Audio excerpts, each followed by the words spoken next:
100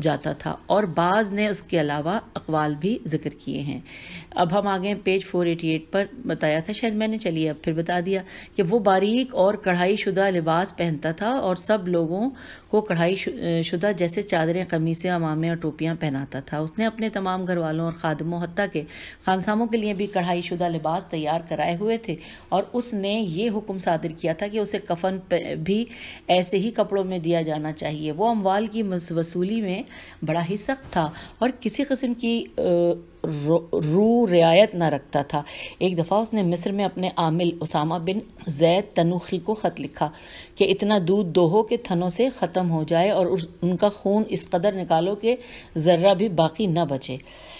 کندی کہتا ہے کہ اور یہ وہ پہلی مصیبت تھی جس میں اہل مصر گرفتار ہوئے تھے، یعنی پہلی مصیبت تھی۔ پھر لکھا ہے کہ سلیمان، اور بریکٹ میں لکھا ہے، اپنے مصری گورنر اسامہ کے کام سے بڑا خوش ہوا اور کہنے لگا کہ یہ اسامہ نہ ایک دینار کی رشوت کا معاملہ کرتا ہے نہ ایک درہم کی۔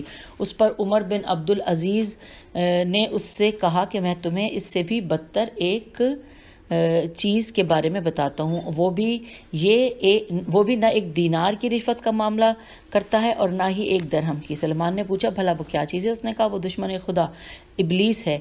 اس پر سلیمان غضبناک ہو کر اس کی محفل سے اٹھ کر چلا گیا۔ اسامہ نے اپنا جمع کیا ہوا خراج سلیمان کو پیش کیا اور کہنے لگا کہ اے امیر المومنین، جب تک لوگوں نے مجھ سے زبردستی مال کو نہ روکا میں ان سے لیتا رہا۔ اگر آپ مناسب سمجھیں تو رعیت کے ساتھ مہربانی کریں اور ان کے خراج کو تھوڑا کم کر دیں تاکہ وہ اپنے شہروں کو آباد کر سکیں۔ پیج 489۔ اور یہ بھی پکی بات ہے کہ جو خراج اس سال کم ہوا وہ آئندہ سال پورا کر دیا جائے گا۔ سلیمان نے جواب میں کہا کہ تیری ماں تیرے سوگ میں بیٹھے، پہلے دودھ دوہو، اگر وہ ختم ہو جائے تو پھر خون دوہنا شروع کر دو۔ اگلے پیراگراف میں لکھا ہے سلیمان مغربی علاقوں کی بڑی بڑی فتوحات کے فاتح کمانڈر موسیٰ بن نصیر پر غضبناک ہوتا تھا، اور یہ کوفہ کے عظیم سپاہیوں اور زاہد ترین مومنوں میں سے تھا، مگر اس کا اہل بیت علیہ السلام کی ولایت رکھنا اور ان کی ولایت پر قائم رہنا بڑا مشہور تھا، اور شاید اسی وجہ سے سلیمان اس کے بڑے بڑے کارناموں اور عظیم فتوحات کے باوجود بھی اسے نفرت و غصے کی نظروں سے دیکھتا تھا، جیسا کہ مشہور بھی ہے۔ اگلا پیراگراف ہے کہ مقام حیرت و افسوس ہے کہ بہت سے تاریخ دانوں نے اس مرد مجاہد کی اشاعت اسلام کے سلسلے میں تمام تر خدمات کو تو طاق غفلت و نسیان میں رکھا، مگر طارق بن زیاد کو بڑے ہی اچھے لفظوں میں یاد کیا کہ جو اسی کے زیر اثر اور اسی کی جنگی تدابیر پر چلا تھا۔ اس موسیٰ کے مفتوحہ کا ورڈ بریکٹ میں، کہ اس موسیٰ کے مفتوحہ مقامات بڑے مشہور تھے۔ اس نے مغربی علاقوں کو فتح کیا تھا اور بہت سا مال غنیمت حاصل کیا تھا۔ یہ اپنے بیٹے عبدالعزیز اور اپنے غلام طارق بن زیاد کو شہروں کو فتح کرنے کے لیے بھیجتا تھا، لیکن سلیمان نے اس سے ناراض ہو کر اس کے بیٹے عبدالعزیز کو قتل کر دیا تھا، جس نے اس کے اپنے ہی دور حکومت میں بہت سے شہر فتح کیے تھے۔ آگے لکھا ہے موسیٰ کا ایک بیٹا یعنی عبدالعزیز زہد و راستی سے متصف تھا، لیکن بعض مورخین نے اس کے بارے میں ایک تہمت کا ذکر کیا ہے جو ہر صاحب انصاف کی نظر میں سراسر غلط اور بددیانتی پر مبنی ہے۔ اس کو سن 98 ہجری میں قتل کیا گیا تھا۔ ابن اسیر کہتے ہیں کہ لوگ عبدالعزیز کے قتل کو سلیمان کے بڑے بڑے جرائم میں سے ایک جرم شمار کرتے تھے۔ سلیمان عبدالعزیز کے والد موسیٰ پر سخت غضبناک تھا۔ اس نے اسے مختلف طرح کی تکلیفوں اور ایذاؤں سے دوچار کیا اور 4000 دینار اور 30,000 درہم تاوان مانگا تھا۔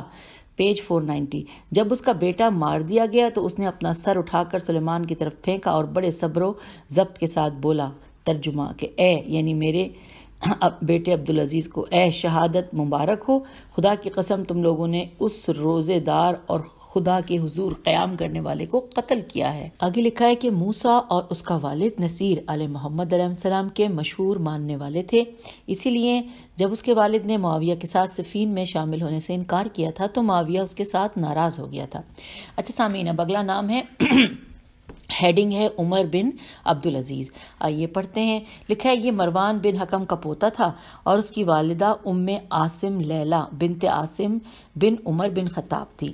جب روز جمعہ 10 صفر سن 99 ہجری کو سلیمان بن عبد الملک کی وفات ہوئی تو منصب خلافت اس کے حصے میں آیا۔ اس کی خلافت و حکومت روز جمعہ 20 رجب 101 ہجری تک باقی رہی۔ اس کی حکومت کی کل میعاد 2 سال 5 مہینے اور 5 دن بنتی ہے۔ اس کے والد عبدالعزیز متوفی 86 ہجری، انہوں نے اپنے بھائی عبد الملک کے بعد مروان کا ولی عہد بننا تھا، مگر وہ اس سے پہلے ہی مر گیا۔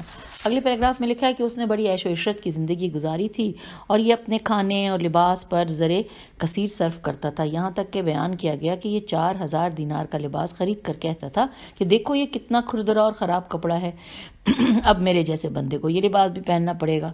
حوالہ ہے طبقات الصحابہ، جلد نمبر 5، صفحہ نمبر 246۔ آگے لکھا ہے کہ البتہ یہ الگ بات ہے کہ پہلے اس نے حکومت ہتھیانے کے لیے ظاہری دینداری، درست روی اور قناعت کا مظاہرہ کیا تھا، مگر جب زمام اقتدار اس کے ہاتھوں میں دے دی گئی تو اس نے بھی اپنے اموی چہرے سے ظاہری دینداری کا نقاب اتار پھینکا تھا، اور وہی ظلم و زیادتی والی فضا پھر سے وجود میں آ گئی تھی۔ امن کی حالت بالکل مفقود ہو گئی تھی۔ قتل و غارت گری نے بندوں اور شہروں پر راج کرنا شروع کر دیا تھا اور حکومت کا جبر و تشدد اپنی انتہا کو پہنچ گیا تھا۔ پیج 491۔ پھر اس نے اپنی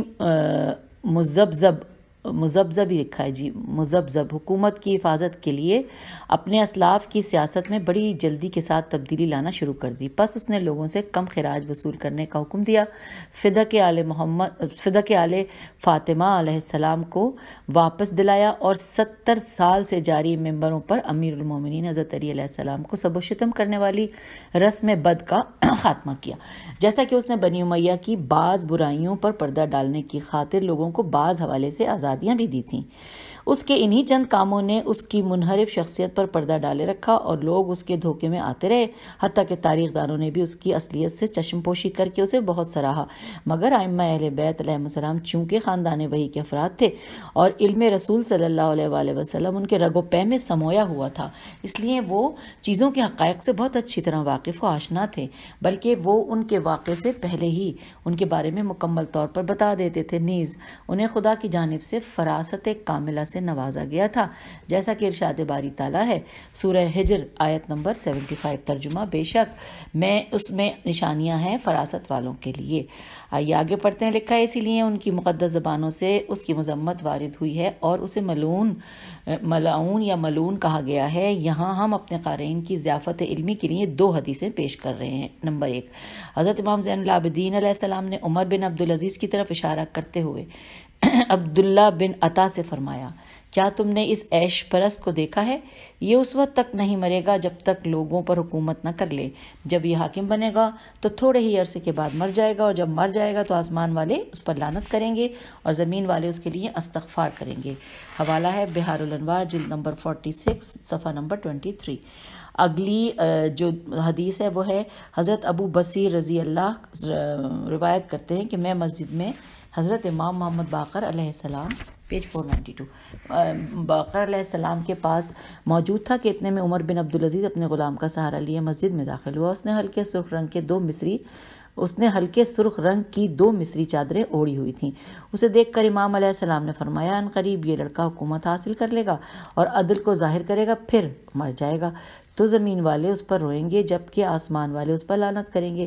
امام علیہ السلام نے فرمایا، یہ اس جگہ بیٹھے گا جہاں بیٹھنے کا حقدار نہ ہوگا، یعنی منصب خلافت کا دعویٰ کرے گا۔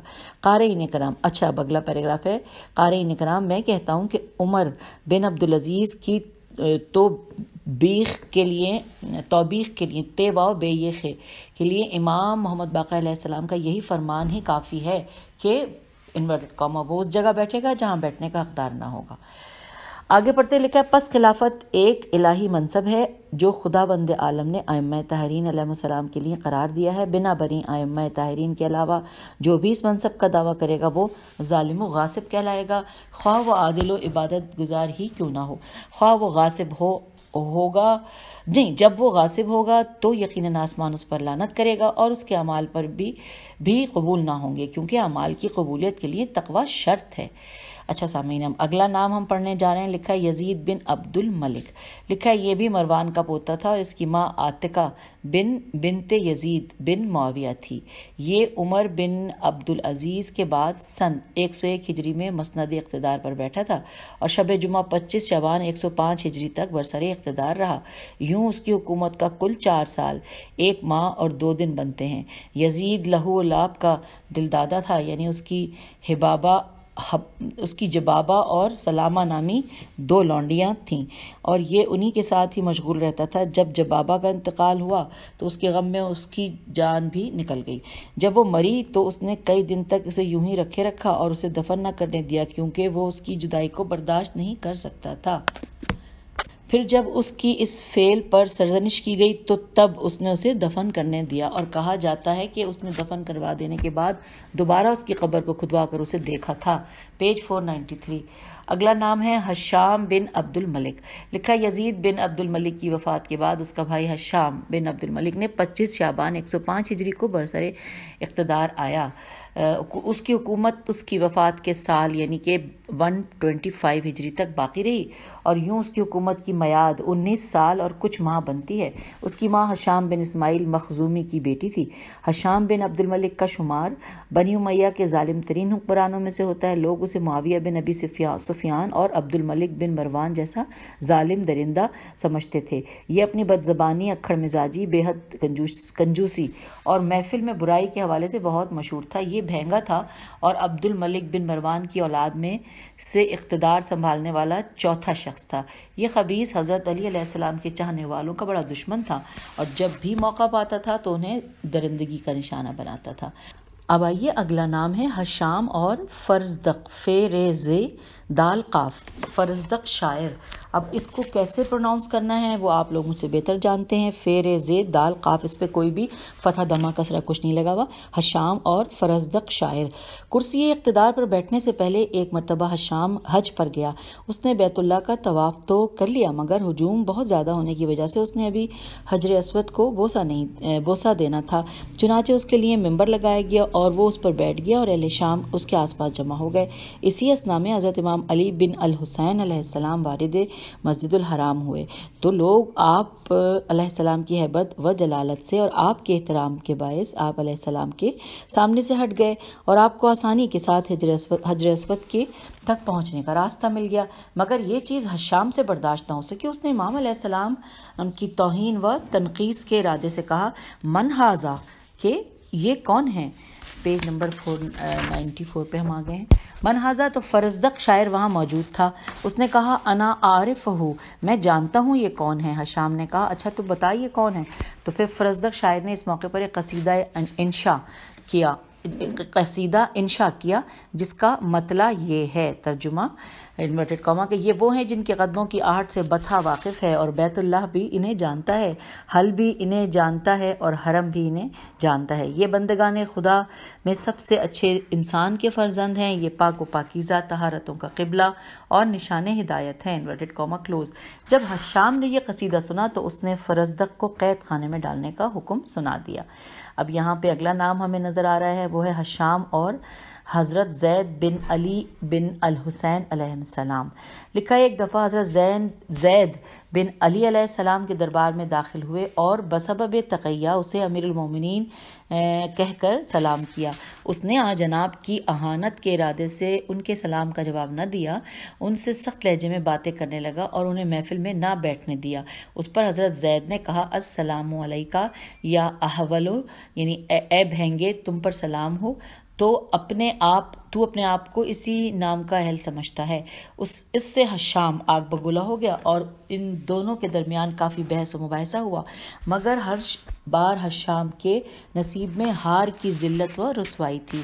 پھر حضرت زید سے یہ کہتے ہوئے اس کی محفل سے باہر چلے گئے کہ جب بھی کوئی قوم تلواروں کی گرمی سے جی چراتی ہے، ذلت و خواری اس کا مقدر بن جاتا ہے، انورٹڈ کاما کلوز۔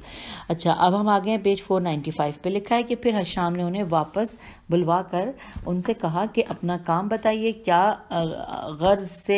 کس غرض سے یہاں آنا ہوا ہے؟ حضرت زید نے کہا، تو اور مسلمانوں کے امور کی دیکھ بھال کرے، ایسا ممکن ہی نہیں۔ پھر آپ علیہ السلام یہ کہتے ہوئے اس کے پاس سے چلے گئے، جو جان سے پیار کرتا ہے وہ ذلیل ہوتا ہے، انورٹڈ کاما کلوز۔ اب اس کے بعد اگلا پیراگراف میں ہے کہ اس کے بعد حضرت زید کوفہ چلے اور وہیں 3 صفر 121 ہجری کو مختلف طبقوں کے انقلاب لانے کے بعد ان کی شہادت واقع ہوئی، اور ان کی شہادت کے شہادت کے ان کے جسد اطہر کو حشام کے حکم سے ننگا کر کے الٹا سولی پر لٹکایا گیا اور وہ 4 سال تک سولی پر ہی لٹکا رہا۔ حوالہ ہے الامام الصادق والمذاہب الاربعہ، جلد نمبر 1 صفحہ نمبر 122۔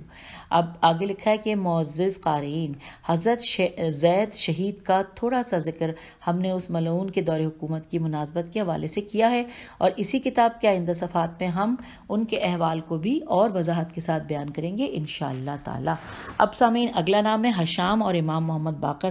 ہم نے 20 منٹ کی ریڈنگ تو کر لی ہے، آپ چاہیں تو یہ روک کے اور چائے بنائیے، چائے پیجیے، بسکٹ کھائیے یا سموسے وغیرہ کچھ بھی کھانے ہیں وہ کھائیے، اور پھر اس کے بعد دوبارہ بٹن آن کر لیجیے تو دیکھیے فوراً کاشانہ بصیرت کی کتاب کی ریڈنگ شروع ہو جائے گی، جیسے اب میں کرنے لگی ہوں۔ تو اگلا نام ہے حشام اور امام محمد باقر علیہ السلام لکھا ہے۔ اب لکھا ہے کہ یہ تو ہیڈنگ تھی، اس میں لکھا ہے امارہ بن زید واقدی، واو الف قاف دال چھوٹی، یہ کہتے ہیں کہ 1 سال حشام بن عبد الملک بن مروان نے حج کیا، اور اسی سال حضرت امام محمد باقر علیہ السلام اور حضرت امام جعفر صادق علیہ السلام نے بھی حج کیا۔ تو امام جعفر صادق علیہ السلام نے فرمایا حمد ہے اس خدا کی جس نے حضرت محمد مصطفیٰ صلی اللہ علیہ وآلہ وسلم کو حق کے ساتھ نبی بنا کر بھیجا، اور ان کے ذریعے سے ہمیں عزت عطا کی۔ ہم پوری مخلوق خدا میں سے اس کے برگزیدہ اور اس کے تمام بندوں میں سے اس کے پسندیدہ افراد ہیں۔ پس نیک بخت ہے وہ انسان جو ہماری پیروی کرے، اور بدبخت ہے وہ شخص جو ہماری مخالفت کرے۔ لوگوں میں سے کچھ ایسے بھی ہیں جو ظاہری طور پر تو ہماری محبت کا دعویٰ کرتے ہیں مگر حقیقت میں دشمنوں کے ساتھ ہیں، اور جس نے بھی ہمارے دشمنوں اس کے پاس دوبارہ پڑھتے ہیں، جس نے بھی ہمارے دشمنوں ان کے پاس بیٹھنے والوں اور ان کے ساتھیوں کے ساتھ محبت کی رکھی تو اس نے نہ تو ہمارے رب کا کلام سنا اور نہ ہی اس کے مطابق عمل کیا، انورٹڈ کاما کلوز۔ اور ہم آگئے ہیں پیج نمبر 496 پہ۔ آگے ہے کہ امام جعفر صادق علیہ السلام فرماتے ہیں کہ مسلمہ میم سین لام یہ میم ہے، مسلمہ بن عبد الملک نے یہ خبر جا کر اپنے بھائی حشام بن عبد الملک کو بتا دی، مگر اس نے ہمارے ساتھ کوئی بات نہ کی اور وہ دمشق چلا گیا، اور ہم واپس مدینہ چلے آئے۔ وہاں سے اس نے اپنا ایک قاصد مجھے اور میرے بابا کو جاننے والے چند افراد سمیت مدینے میں اپنے گورنر کے پاس بھیجا۔ اس کے واسطے سے وہ ہم تک پہنچا اور ہمیں لے کر حشام کی طرف چل پڑا۔ اگلا پیراگراف ہے کہ جب ہم دمشق پہنچے تو پہلے 3 دن وہ ہم سے چھپا رہا۔ چوتھے دن جب اس نے ہمیں ملاقات کی اجازت دی اور ہم اس کے دربار میں حاضر ہوئے تو ہم نے اسے دیکھا، وہ تخت شاہی پر بیٹھا ہوا تھا، اس کے سپاہی اور خاص افراد اسلحہ اٹھائے ہوئے ایک خاص ترتیب کے ساتھ اس کے سامنے کھڑے ہوئے تھے۔ اس کے سامنے تیروں کی نشانہ بازی کے لیے ایک چیز بنائی گئی تھی جس پر نشانہ باندھ کر اس کی قوم کے افراد تیر پھینکتے تھے۔ جب میں اور میرے بابا اس کے دربار میں داخل ہوئے تو میں اپنے بابا کے پیچھے پیچھے تھا اور ہم اس کے قریب آتے گئے حتیٰ کہ اس کے سامنے اپنے اپنے مقامات پر بیٹھ گئے۔ تھوڑی دیر بعد وہ میرے بابا علیہ السلام سے کہنے لگا، اے ابو جعفر، آج آپ بھی اپنی قوم کے بزرگوں کے ساتھ نشانے پر تیر لگائیں گے تاکہ ہم بھی دیکھ لیں کہ آپ کا نشانہ کیسا ہے۔ اگلا پیراگراف ہے کہ اس نے میرے بابا کا مذاق اڑانے کے ارادے سے انہیں اس نشانہ بازی کا کہا تھا۔ اس کا خیال تھا کہ میرے بابا اپنی قبر سنی یعنی کاف بیرے سینی کی وجہ سے نشانہ صحیح مقام پر نہ لگا سکیں گے اور اس پر وہ آسانی کے ساتھ ان کا مذاق اڑائے گا۔ چنانچہ میرے بابا نے عذر ظاہر فرمایا کہ میں بہت ضعیف ہوں، بہتر ہے کہ مجھے اس کی زحمت نہ دو، لیکن وہ نہ مانا اور کہنے لگا کہ نہیں، اس خدا کی قسم جس نے ہمیں اس دین اور اپنے نبی صلی اللہ علیہ وآلہ وسلم کے سبب عزت دی، آپ علیہ السلام کو ایسا ضرور کرنا ہوگا۔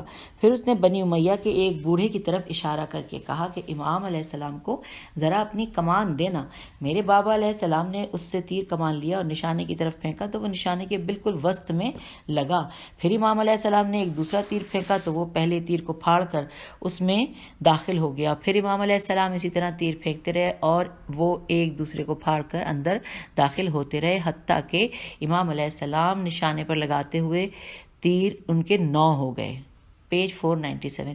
یہ منظر دیکھ کر حشام حیرت و پریشانی میں ڈوب گیا اور بے ساختہ بول اٹھا، اے ابو جعفر علیہ السلام، آپ تو بہت ہی عمدہ طریقے سے تیر پھینکتے ہیں، یقیناً آپ حرب و عجم سے زیادہ اچھے طریقے سے تیر پھینکتے ہیں، حالانکہ آپ تو اپنے آپ کو ضعیف کہہ رہے تھے جبکہ اس سے آپ کی نشانہ بازی پر کوئی فرق نہیں پڑا۔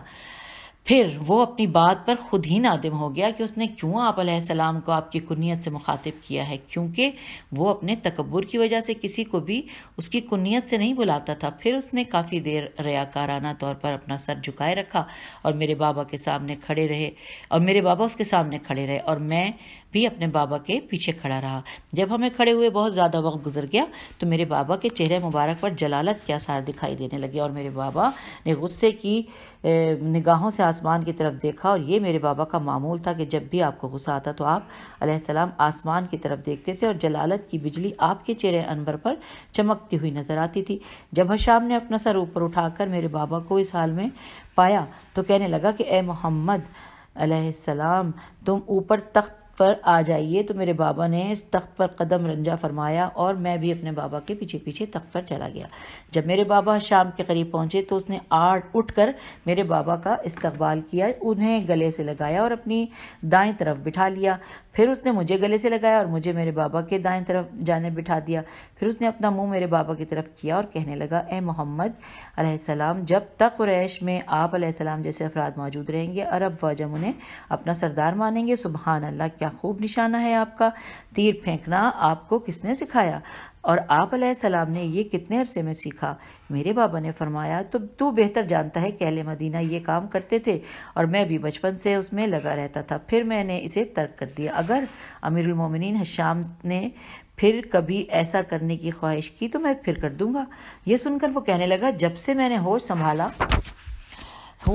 ہے، پیج 498، میں نے ایسی تیر اندازی کبھی نہیں دیکھی۔ میرا نہیں خیال کہ روئے زمین پر کوئی اور بھی ایسا ہو جو ایسی تیر اندازی کر سکتا ہو۔ بتائیے کہ آپ علیہ السلام کی تیر اندازی کی نسبت امام جعفر صادق علیہ السلام کی تیر اندازی کیسی ہے؟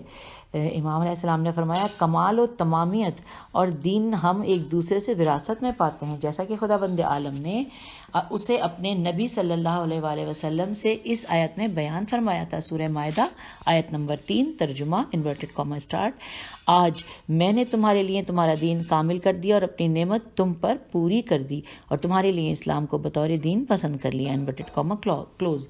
لکھا ہے، بنا برئیں زمین پر ہمیشہ ایک ہستی ضرور موجود رہتی ہے جو اس کے دین کامل کی ترجمان ہوتی ہے، اور یہ ایسے امور کی نشاندہی ہوتی ہے کہ جن تک ہمارے علاوہ دوسرے لوگ نہیں پہنچ سکتے۔ جب حشام نے میرے بابا کی زبان سے یہ سنا تو اس کی دائیں آنکھ پھرنے لگی اور اس کا چہرہ لال ہو گیا، اور یہ اس کے غصے کی نشانی تھی۔ جب بھی وہ غصے میں ہوتا تو اس کے چہرے سے یہی آثار نمودار ہوتے تھے۔ پھر اس نے کچھ دیر کے لیے اپنا سر نیچے کر لیا اور پھر میرے بابا کی طرف دیکھ کر کہنے لگا، کیا ہم سب عبد مناف کی اولاد نہیں، اور کیا ہمارا اور آپ علیہ السلام کا سلسلہ نسب ایک نہیں؟ اچھا، یہاں پر یہ بات ختم ہو گئی ہے اور اگلی اب ہیڈنگ ہے کہ اہل بیت علیہ السلام کی فضیلت۔ آئیے جانتے ہیں۔ لکھا ہے، میرے بابا نے فرمایا، نسب تو ہمارا بھی یہی ہے، لیکن خدا بندے بزرگ نے ہمیں اپنے مخفی راز اور خالص علم کے ساتھ مخصوص کیا جو اس نے ہمارے علاوہ کسی کو بھی نہیں دیا ہے۔ اس نے کہا، کیا خدا بند عالم نے حضرت محمد صلی اللہ علیہ وآلہ وسلم کو حضرت عبد مناف کے شجرے سے تمام سیاہ، سفید اور سرخ لوگوں کی طرف مبعوث نہیں کیا تھا؟ اگر سب کی طرف مبعوث کیا تو آپ علیہ السلام نے ایسی وراثت کیسے حاصل کر لی کہ جو آپ علیہ السلام کے علاوہ کسی کے لیے نہیں ہے، جیسا کہ خداوند عالم نے ارشاد فرمایا۔ سورہ آل عمران آیت نمبر 180، ترجمہ انورٹڈ کاما، اور آسمانوں اور زمین کی میراث اللہ ہی کے لیے ہے، انورٹڈ کاما کلوز۔ آپ علیہ السلام کو یہ علم کہاں سے وراثت میں ملا ہے جبکہ حضرت محمد صلی اللہ علیہ وآلہ وسلم کے بعد کوئی نبی نہیں آیا، اور آپ علیہ السلام اہل بیت علیہ السلام خود بھی انبیاء نہیں ہیں؟ پھر آگے لکھا ہے کہ میرے بابا نے فرمایا، یہ ہمیں اس فرمان الہی سے حاصل ہوا ہے۔ سورہ قیامت آیت نمبر سورہ قیامہ قاف یہ الف میم ہے، اور آیت نمبر 16 انورٹڈ کاما، ترجمہ، دیکھیے آپ علیہ السلام قرآن کی تلاوت میں عجلت کے ساتھ زبان کو حرکت نہ دیں، انورٹڈ کاما کلوز۔ پھر نیچے لکھا ہے کہ پس جو آپ صلی اللہ علیہ وآلہ وسلم نے ظاہر کیا وہ تمام لوگوں کے لیے تھا، اور جس کے لیے آپ نے اپنی زبان کو حرکت نہ دی اس کے بارے میں خدا نے آپ صلی اللہ علیہ وآلہ وسلم کو حکم دیا کہ آپ وہ صرف اور صرف ہم اہل بیت علیہ السلام کو بتائیں اور ہمارے علاوہ کسی کو نہ بتائیں۔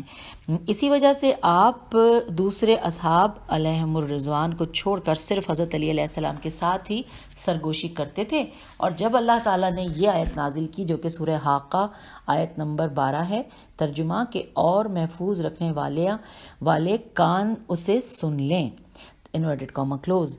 دوبارہ پڑھتی ہوں سورہ حاقہ آیت نمبر 12 انورٹڈ کاما کے اور محفوظ رکھنے والے کان اسے سن لیں انورٹڈ کاما کلوز.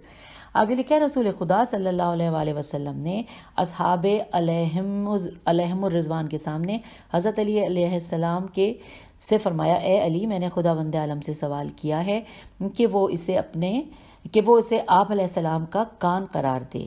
اسی لیے حضرت علی علیہ السلام نے مسجد کوفہ میں برسر ممبر ارشاد فرمایا کہ ترجمہ کے رسول اللہ صلی اللہ علیہ وآلہ وسلم نے مجھے علم کے ایسے 1000 باب تعلیم کیے ہیں کہ جن میں سے ہر ایک باب سے ہزار باب کھلتے ہیں انورٹڈ کاما کلوز. پس جس علم کو مکنون سے خدا نے حضور سرور کائنات صلی اللہ علیہ وآلہ وسلم کو مخصوص کیا تھا اسی سے آپ صلی اللہ علیہ وآلہ وسلم نے حضرت علی علیہ السلام کو مخصوص فرمایا اور پھر وہ علم حضرت علی علیہ السلام سے ہمیں وراثت میں ملا اور ہماری قوم کو نہ ملا. اچھا اب ہم آگئے ہیں پیج نمبر 500 پر. اب تھوڑا سا اور پڑھ لیتے ہیں تاکہ میرے بڑا شوق تھا کہ ہم 500 پہ پہنچیں تو کتنا اچھا لگے گا، تو مجھے تو بہت اچھا لگ رہا ہے. اس پیج کو تھوڑا اور پڑھ لیتے ہیں. لکھا ہے کہ حشام نے کہا کہ حضرت علی علیہ السلام علم غیب کا دعویٰ کرتے تھے حالانکہ خداوند عالم اپنا غائب کسی پر بھی ظاہر نہیں کرتا، تو حضرت علی علیہ السلام نے اس کا کیسے اور کیوں دعویٰ کیا تھا؟ سوالیہ نشان ہے. نیچے لکھا ہے میرے بابا علیہ السلام نے فرمایا بے شک خداوند عالم نے اپنے نبی صلی اللہ علیہ وآلہ وسلم پر ایک عظیم المرتبہ کتاب کو نازل فرمایا اور اس میں ماضی سے لے کر قیامت تک ہونے والے تمام باتوں کا ذکر فرمایا جیسا کہ اس کا بیان درج ذیل آیت میں ہوا ہے سورہ نحل آیت نمبر 89. ترجمہ انورٹڈ کاما اور ہم نے آپ صلی اللہ علیہ وآلہ وسلم پر یہ کتاب ہر چیز کو بڑی وضاحت کے ساتھ بیان کرنے والی اور مسلمانوں کے لیے ہدایت اور رحمت اور بشارت بنا کر نازل کی ہے انورٹڈ کاما کلوز. پھر آگے سورہ یاسین آیت نمبر 12 ترجمہ انورٹڈ کاما اور ہر چیز کو ہم نے ایک امام مبین میں جمع کر دیا ہے انورٹڈ کاما کلوز. پھر اگلی آیت ہے سورہ انعام آیت نمبر 38 انورٹڈ کاما ہم نے کتاب میں کسی شے کے بیان میں کوئی کمی نہیں کی ہے انورٹڈ کاما کلوز. اور اس کے بعد سورہ نحل کی آیت نمبر 75 ترجمہ انورٹڈ کاما اور آسمان اور زمین میں کوئی ایسی پوشیدہ بات نہیں ہے کہ جو کہ کتاب مبین میں نہ ہو انورٹڈ کاما کلوز. اور خداوند عالم نے اپنے نبی صلی اللہ علیہ وآلہ وسلم کی طرف وحی کی کہ آپ اپنے غیب راز اور مخفی علم کو جو بھی بات جانتے ہیں وہ سرگوشی کے ساتھ حضرت علی علیہ السلام کو بتا دیں. پھر آپ نے اپنے بعد حضرت علی علیہ السلام کو قرآن مجید جمع کرنے کا حکم دیا اور اپنی قوم کے دوسرے افراد کو چھوڑ کر آپ کو ہی اپنے غسل و حنوط و تکفین سے متعلقہ امور کا ولی بنایا اور اپنے گھر والوں اور اصحاب سے فرمایا کہ اچھا اب یہاں پر ہم رک جاتے ہیں. جو فرمایا وہ ہم انشاءاللہ ساتھ ہی ساتھ میں ابھی بس اس کو ختم کر کے اگلی ریکارڈ کر رہی ہوں، آپ بھی اس کے بعد فوراً کھول لیجیے اگلا. ٹھیک ہے چلیے اوکے خدا حافظ فی امان اللہ.